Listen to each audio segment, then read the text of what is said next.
Hello, good morning. Well, it's a bit late now. I was waiting for the post to come. I'm going to show you the bomb damage, or remainder of the bomb damage on this house in a moment. But first, because I've got my mum to dig out a photo of my granddad, who I never met, and my grandma, whose house this was. So I'll just show you them. If it comes out alright, I've had to put it there so there's a bit of light on it. Now, I've never actually met my granddad, but that's him, my dad's dad, and that's my grandma, and she used to live here. And that's in there when they lived in Ramsley, which is still Tunbridge Wells. Obviously there they've swapped each other's clothes for some reason, which means he must have been a bit of a laugh, because he served in the war, as did my great granddad. But I vaguely remember my great granddad, but this chap, my granddad, he died in 1961 at the age of 37, when my dad was just 14. I think he was, not sure entirely, he was doing electrical house repair or something, and got electrocuted. So yeah, I never got to meet Grandad, and I'd imagine that he would have had some proper stories to tell. But so that's my grandparents. Obviously I remember Grandma, because she died 4 or 5 years ago, I think.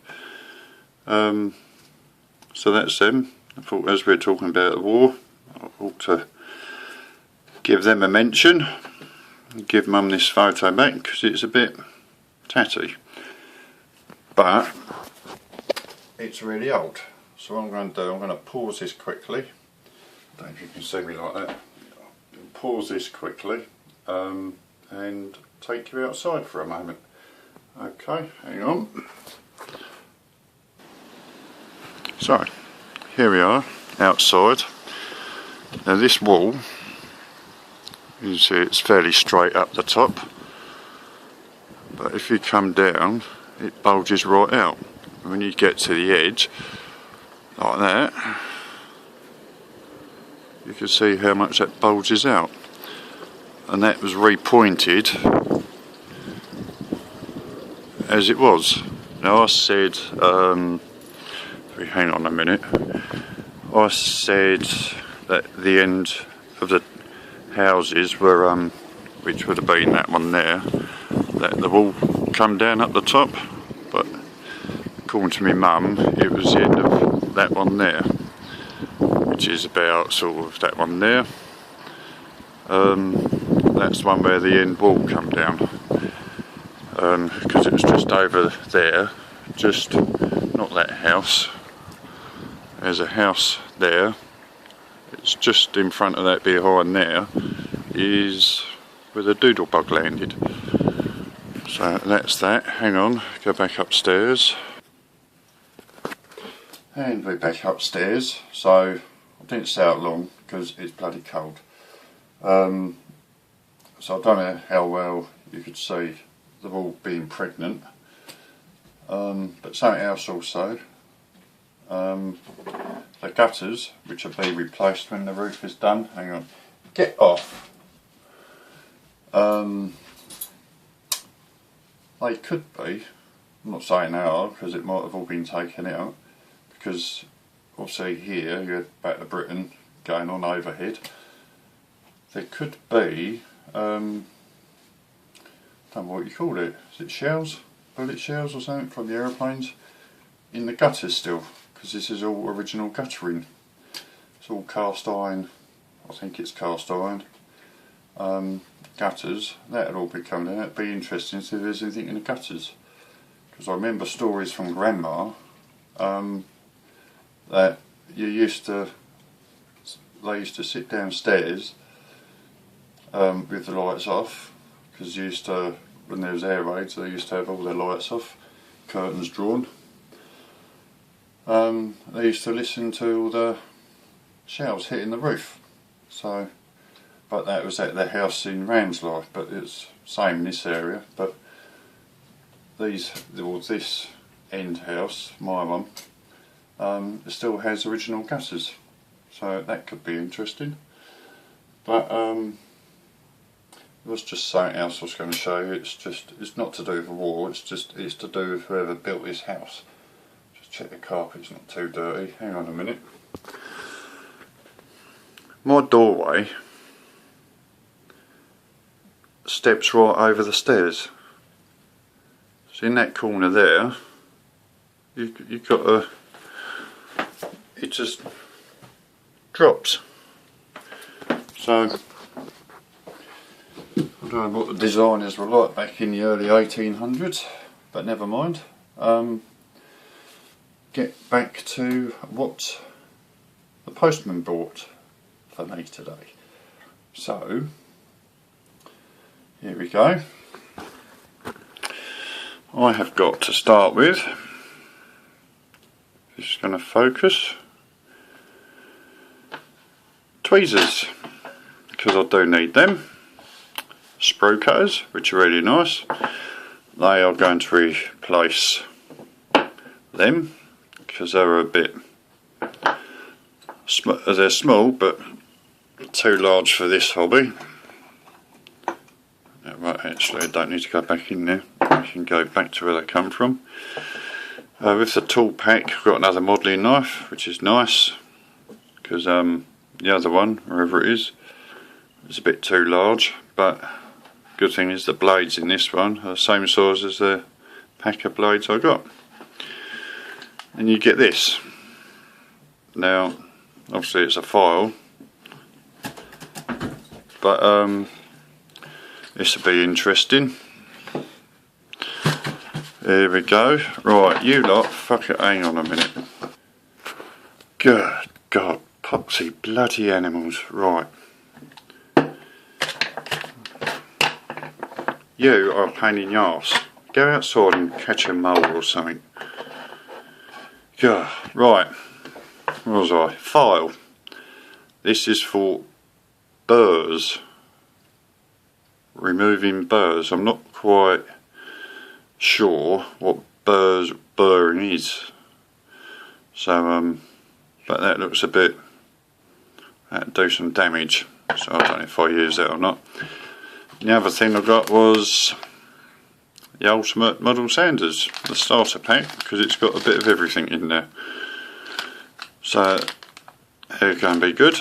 And see if I'll get this primer off me now, because I can't put thinners on my hands because my skin, it'll do my skin in. As you can see there in here, also got my first ever thing for weathering. Got rust streaks, which will be for me tanks. Hopefully I should practice that on my trusty little Land Rover. So that's going to be all good fun. And I've got the, I'll tell you, perfect plastic putty. So yeah, hopefully my produces will come out much better. Now the tank, this is good. I don't know if it'll be able to see it, but the primer has brought out all the detail, which is really good. I don't know if you can see. I need to flip that over.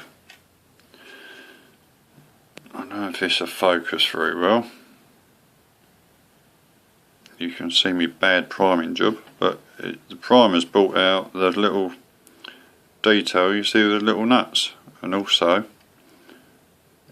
I think they're injector pin marks there, so that can have some putty in it. Yeah, so the primer's brought out the detail on that really quite well, and also you've got your weld seam there. Not one there, but I think that might be my fitting actually. Oh no, that's alright. As I say, it looked like it was completely out of line then, but it's not. So that's all good. So that's my little what the postman bought. And there's just one more thing, because for what that lot cost, it didn't warrant the delivery charge. So boom, haha, I got one of them. I thought it's a ARV one. I thought rather than getting Tamiya, because I only know tanks and Tamiya, I'll give one of these a go. Now bear in mind that's the same money as what my M113 was. I might do a review on this one because the detail is good. I like the instructions, and the barrel is metal, which I thought was interesting. So put that back in the stash drawer. Or if you've ever wondered what's in the bottom drawer, call me a sad muppet. We got some of that lot, because I used to be interested in that as well. So, but I'm saving the railways for when I'm older. So that's that. It's a little bit of history on the Second World War. Also something else I was thinking as well, because you've got Headcorn over there, you've got Biggin Hill up there, and obviously next door to Biggin Hill you've got Henley, which is another thing. My great uncle Peter, which was my grandma's brother, he flew out of Henley or Biggin Hill because he flew a Spitfire.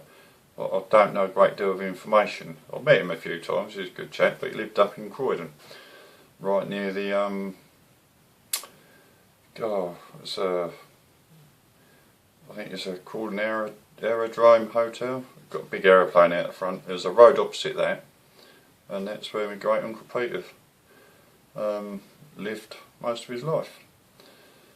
Yeah, so he was a pilot during the war, so that was interesting. But all lots of stuff or history about the family I'll need to find out, because also that way I was thinking you've got Westmoreland airfield, which was also used during the war. So we're right in the middle of it. We were right in the middle of it all, or this house was. But anyway, that's enough of that. I might do a review later on, and might do another live build. See how we go. So I'll see you later. Ta-ra.